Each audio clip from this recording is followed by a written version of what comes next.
Hey there, Gerald for Digital DJ Tips here, and today we're going to take a look at DJ Player Pro 9 DJ software for iOS. Before this version's release, the app already impressed the pro world for being the only iOS app to offer stable, open DVS support and MIDI mapping capabilities for basically any class-compliant device. And it's got everything all kinds of pro DJs need, up to 4 decks, powerful effects, feature customization, and rock-solid stability. Now, as the name suggests, this is the first version of iMax software to bear the title of Pro, so it's gone through another major revision to reflect that, along with some new features like an alternate modern view that focuses on big horizontal waveforms, support for the stems audio format, and premium audio quality. So, let's have a look. So here we are in DJ Player Pro 9. From the start, you see we're in the classic view by default. No decks are loaded, so let's hit the library button with the musical notes to do so.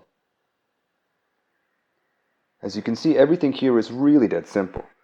It reads your iTunes library, and if you use the DJ Cloud service that comes with purchase, it even allows you to consolidate whatever you've uploaded to the cloud with what you have on your device. You can see your track history,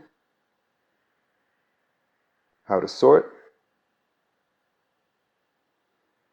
and a keyboard search all the way at top left. Just going to take what I have here and load it into deck A. So now I've got a track loaded. Let's hit play.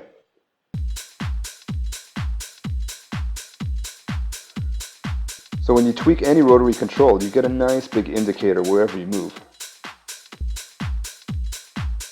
You can change the tempo,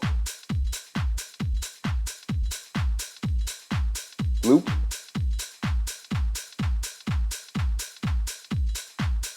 and crossfade.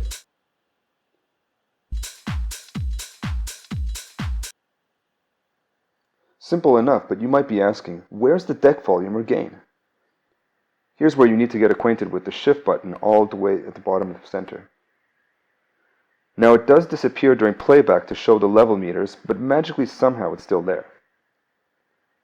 Hold shift and you can toggle between the crossfader and level knobs. Here you have the deck volume.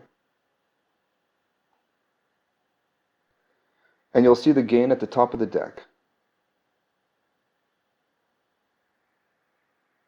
Now if you get serious about using DJ Player Pro, the shift button is going to be your best friend and worst enemy.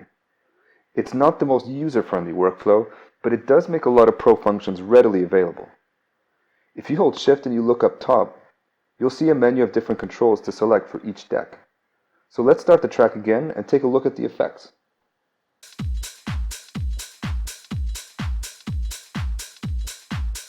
So you see this opens a full overlay with 3 different effects. Each can be assigned to a different effect type.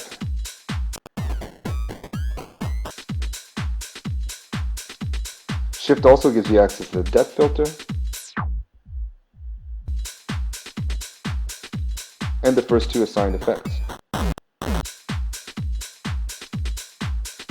Now why don't we load another track and get mixing?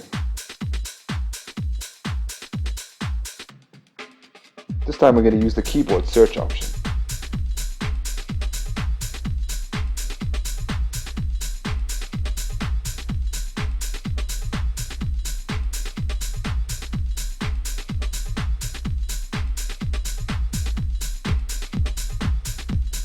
I could manually beat match by adjusting the pitch, but since I'm using the iPad alone, I'll probably want to use sync. You'll notice there are 2 white dots on the button. That's because there's 2 sync mode types, tempo with beat sync and tempo sync only.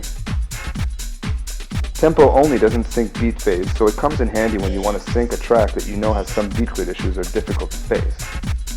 Just tap the sync button until the type you'd like is engaged.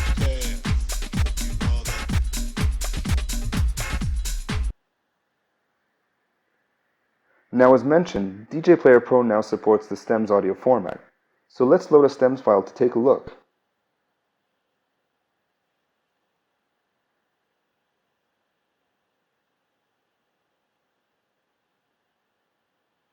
Load in deck B. We can see the stack waveform view shows up by default, and we can bring up the controls from the menu up top by holding shift.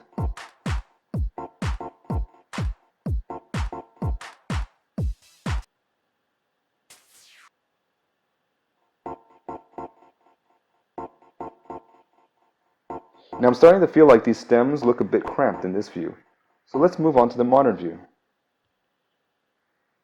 Now that looks a lot more impressive. In this view you'll notice the same mirroring principle, except it's all horizontal here. But there's one interesting difference with this view. To the left, in between the main waveforms, there's a conspicuous button made up of 8 tiny dots. And when you hit that, you get simultaneous access to your deck's effects, gain, volume, cue points, EQ, and even stem volume in a minimal layout. This might look really confusing at first, but it's actually really cool once you get used to it because you get more at your disposal without holding shift, especially if you DJ with the app standalone as opposed to with external gear. So, we've seen that DJ Player Pro 9 offers stem support, a fresh performance view, and a simpler, cleaner interface that will clearly appeal to both DVS and controller-based pros alike. I really like the inclusion of tempo-only sync as it allows for easier sync and queuing tracks with complex rhythms. iMac is clearly talking to the Serato crowd with the new classic view changes, while the modern view is a smart addition that gives the track waveforms much welcomed real estate on the touchscreen. But both views do have some quirks, and they need getting used to it if certain controls aren't mapped to the hardware. There is the near constant need to hold the shift button to get to rudimentary controls like deck volume, gain, and headphone cue, and in the modern view, you'll need to hold shift just to get back to the classic view, which is rather unintuitive and difficult to remember at first. But at the end of the day, this is a very powerful, reliable, and flexible app nonetheless. DJ Player Pro will really appeal to DJs who need a compact setup for gigs in extremely tight DJ booths, or maybe even as part of a full club-ready setup for DJs interested in a more tactile and portable alternative to the laptop. And while other impressive apps like DJ Pro for iOS, they offer Spotify integration, DJ Player links up with Deezer, offers its own cloud service, and delivers far greater connectivity with all kinds of external hardware, so the competition is on. There's finally some serious iPad DJ software out there, and DJ Player Pro 9 is one of the few making it loud and clear. Make sure to read the full review on digitaldjtips.com. That's it for now. Thanks for watching.